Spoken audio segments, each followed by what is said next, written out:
Well, as the Trump administration officials continue pushing for negotiations between Russia and Ukraine, some allies in the region are warning the U.S. of potential consequences of a lopsided deal.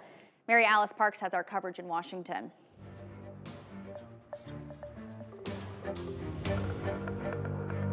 Vice President J.D. Vance today meeting with Ukrainian President Zelensky, trying to navigate negotiations to end the war in Ukraine.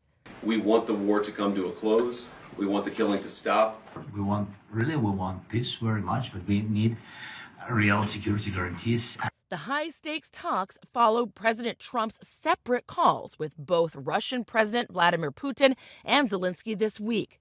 I know that President Zelensky wants to make a deal, and I also feel that I know that President Putin wants to make a deal. U.S. officials ruling out NATO membership for Ukraine and saying Ukraine would likely have to give up some of its territory that Russia has now seized in a potential peace settlement.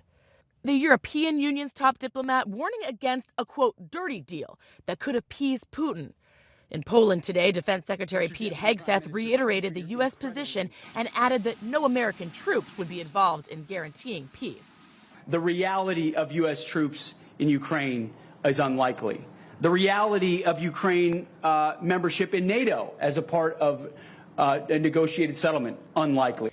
Today, Zelensky said the U.S. never truly saw Ukraine as a NATO member, but he's demanding at least a seat at the negotiating table to end the war. And new evidence today of the potentially catastrophic dangers of this war.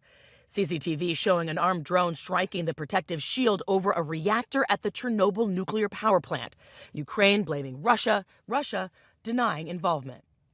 Meanwhile, Ukraine has offered to make a deal with President Trump in exchange for continued American military aid. As a part of those conversations, the United States could be allowed to develop Ukrainian rare earth minerals.